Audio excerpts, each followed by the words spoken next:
Ingeniero Juan Pablo Vázquez, muy buenos días. Es una alegría y un honor que esté acá con nosotros compartiendo en el sexto Congreso de Lean Construction. Y bueno, muchas gracias por compartir sus conocimientos.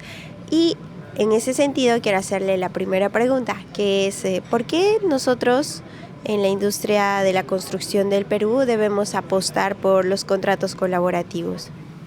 A ver, tanto en Estados Unidos como en el Reino Unido en los años 70 hicieron varias investigaciones acerca de por qué tenían problemas en construcción.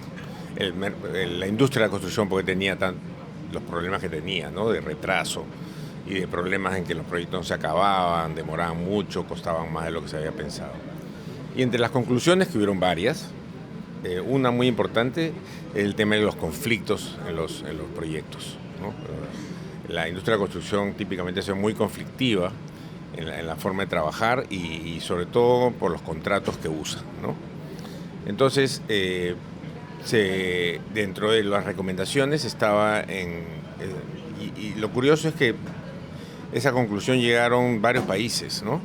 Que debería ser más colaborativa la forma de trabajar. ¿Por qué? Porque en un conflicto se pierden recursos y tiempo en discutir y pelear, ¿no?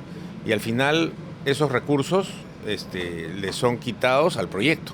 Entonces los ingenieros y el personal del proyecto, en vez de estar pensando en cómo hacer mejor el proyecto, están pensando en cómo pelearse con el otro y en defenderse, atacar y defenderse. Entonces eso es nocivo para el proyecto, ¿no? En cambio, cuando tú pones un ambiente colaborativo, donde todos colaboran, donde hay confianza, ya no están pensando en pelearse, sino en cómo hacer el proyecto mejor. Entonces, todas las fuerzas que tiene, que son finitas, las fuerzas de un proyecto, los recursos, se dedican a hacer mejor el proyecto y no estar peleándose entre ellos, ¿no? Esa es la razón. Gracias, ingeniero. Es cierto, ¿no? Básicamente un contrato colaborativo se intenta de que ambas partes puedan compartir los riesgos y también las ganancias, ¿no? Así es. Bien. Es repartir justamente los riesgos. Generalmente, por ejemplo, en el caso de los contratos NEC, los riesgos se reparten de manera justa y se le asigna al que mejor sabe manejar el riesgo, el que está más preparado para manejar el riesgo, ¿no? Gracias, ingeniero. Y la siguiente pregunta sería, ¿por qué usted cree que el Lean Construction transforma la industria de la construcción? A ver, porque justamente tenemos que convertirlo en industria, ¿no? Y no tiene que ser algo, digamos, artesanal, que es como se trabaja mucho la construcción, ¿no? Muy hecho a la medida, muy artesanal. Tenemos que trabajar en industrializar la construcción. Y para eso, digamos, la clave, la base, es el manejo de producción. Entonces, los ingenieros tienen que regresar a manejar la producción. O sea, se han metido mucho en oficina y no se meten a gestionar la producción y a conocerla, entenderla, aprenderla, cómo se produce.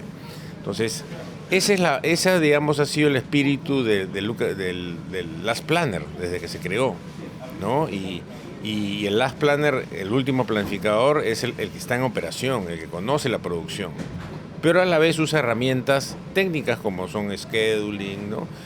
Control de costos, etcétera. Son herramientas que le ayudan a él, ¿no? Pero su principal función es gestionar la producción. Muchas gracias, ingeniero Juan Pablo. Una consulta. Muchas gracias, ingeniero Pablo. Mi última pregunta sería... Para agregar un poquito a lo que me preguntaste. Y ahora, la base es esta, ¿no? Manejar la producción para poder industrializar. Pero después hay otros temas que hay que comenzar a desarrollar, como son los temas de la tecnología, robótica, automatización, usar más herramientas digitales, ¿no? Entonces eso complementa. La base es la gestión de producción, ¿no? E industrializarla. ¿Y cómo la industrializamos? Usando prefabricación, usando automatización, robótica y usando herramientas digitales. Muchas gracias, ingeniero Pablo. Y mi otra pregunta sería, ¿qué consejo nos daría a los ingenieros que estamos actualmente pues creciendo en el mundo de la construcción para justamente analizar el sistema de producción y no tanto irnos a las oficinas, ¿no? Bueno, lo que les recomendaría es empezar primero por aprender construcción estando en campo, ¿no? O sea, yo les recomendaría que los primeros trabajos que tomen sean para estar en campo, dentro de la obra, para que así aprendan cómo funciona la obra, cómo, sea el tipo de obra que sea, ¿no? Entonces, en campo es donde aprendes cómo funciona la obra, cómo funciona la producción. Y después de eso, ya puedes seguir temas de oficina técnica, estar más en temas de oficina, pero tiene que aprovechar su juventud para aprender la base, ¿no? Y porque ahí está la clave de la construcción, de ahí está la clave de cómo manejar la producción, ¿no? Y eso mejor aprenderlo desde joven, ¿no? Muchas gracias, ingeniero Pablo Vázquez. Un gusto tenerlo con nosotros y que haya compartido sus conocimientos con nosotros. Muchas gracias. Mucho gusto también y muchas gracias por la invitación al Congreso.